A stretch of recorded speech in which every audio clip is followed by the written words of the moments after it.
माननीय सदस्य श्री आगा सैयद मेहंदी जी।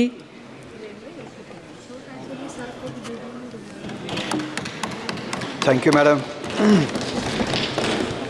मैं आपके ज़रिए से इन एजुकेशन के ग्रांट्स के हवाले से जो डिस्कशन हो रहा है इनमें पार्टिसिपेट करते हुए आपके ज़रिए से पहली ये बात ऑनरेबल मिनिस्टर की नोटिस में पहुंचाना चाहूँगा कि जो नीट का एग्ज़ाम होने वाला है, शायद 11 अगस्त को नीट का एग्ज़ाम हो रहा है, उसके लिए इनने बच्चों के सेंटर्स जो है वो आउटसाइड स्टेट्स रखे। हर एक स्टेट से इस तरह की शिकायत आ रही है।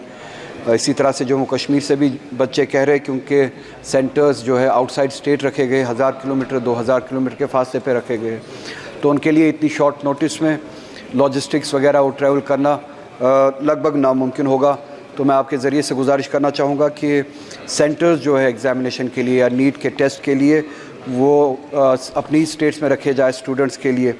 दूसरा ये कि कश्मीर में, जम्मू कश्मीर में जो एकेडमिक ईयर इन्होंने चेंज किया, अपनी मनमर्जी से चेंज किया। जम्मू में तो मार्च का एकेडमिक ईयर जो मार्च से शुरू होता है वो ठीक है, वो हमेशा से वैसे ही चला आता है। कश्मीर वैली में वेदर के लिहाज से हमारी जो एनुअल वैकेशन होती है वो विंटर वैकेशन होती है, और हमारा एकेडमिक ईयर जो ही शुरू होता है तो उसके इमीडिएट बाद ही हमारा ईयरली वैकेशन शुरू हो जाता है। तो जो वैकेशन का जो पर्पज़ होता है वो सर्व होता है, क्योंकि हमारे विंटर्स प्रोलॉन्ग्ड होते हैं, हमारी समर वैकेशन नहीं होती है, हमारी ईयरली वैकेशन जो है वो विंटर वैकेशन होती है। इन्होंने एकेडमिक ईयर जो चेंज किया, जो मार्च में लाया, उससे एक तो वैकेशंस का जो कंसेप्ट है वो भी ख़त्म हुआ, वो पर्पज़ सर्व नहीं होता है। दूसरा, बच्चों पे जो है वो डबल एफ़र्ट्स का जो है उन पे लोड पड़ता है। तो उनसे गुजारिश है कि वहाँ के क्लाइमेट को, वहाँ की जियोग्राफी को नज़र में रखते हुए एकेडमिक ईयर को चेंज करें एज़ इट वाज अर्लियर। हर चीज़ में एक निशान, एक मुल्क वगैरह ये लाना, अनरीज़नेबल चीज़ें लाना सही नहीं होता है।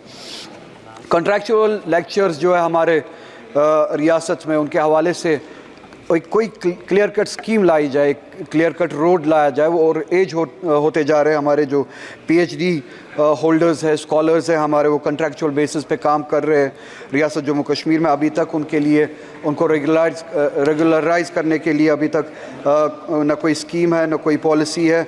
उनके लिए कोई पॉलिसी लाई जाए। और एज हो रहे हैं बहुत सारे, और एज हो चुके हैं, उनकी सर्विसेज को रेगुलराइज किया जाए और उस हवाले से काम किया जाए। इसी तरह से माइनॉरिटीज़ के हवाले से जो अभी बात हुई, यहाँ पे जो स्कॉलरशिप्स थी, फेलोशिप्स थी, जो यहाँ पे सपोर्ट और एड मिला करता था, वो या तो बंद किया गया है या 90% के ट्यून तक, 90% के हद तक वो जो फंडिंग कम की गई है। 10 स्कीमें ऐसी है जिससे माइनॉरिटीज़ पूरे मुल्क में फ़ायदा उठाती थी। उन स्कीमों को, चाहे वो मौलाना आज़ाद स्कॉलरशिप हो, चाहे वो हमारी इसी तरह से दूसरी स्कीम्स है, पढ़ो प्रदेश, बेगम हज़रत महल नेशनल स्कॉलरशिप स्कीम, नया सवेरा, नया उड़ान स्कीम, स्पेम स्कीम जो थी हमारी, प्रधानमंत्री जन विकास कार्यक्रम जो था हमारा, या तो ये बंद कर दी गई है या 90% की ट्यून तक इनकी फंडिंग कम कर दी गई है। ये माइनॉरिटीज़ के साथ ज़्यादती है। ये चाहते हैं कि माइनॉरिटीज़ ना पढ़े, उनकी एजुकेशन के हवाले से ये एक जंग लड़ना चाहते हैं माइनॉरिटीज़ के साथ, जो सरासर नाइंसाफ़ी है। मैं आपके हवाले से गुजारिश करना चाहता हूँ इस पॉलिसी से बाज़ आए। जो माइनॉरिटीज़ पीछे रह चुकी है उनको एजुकेशन में सपोर्ट किया जाए, फंडिंग की जाए, उनका हाथ पकड़ा जाए ताकि वो आए, इस मुल्क में कंट्रीब्यूशन करें और पढ़ लिख के अपने सही मुकाम तक पहुँचे। मैं आपका शुक्रिया अदा करता हूँ ये वक्त देने के लिए madam spokes chairperson. Thank you so much.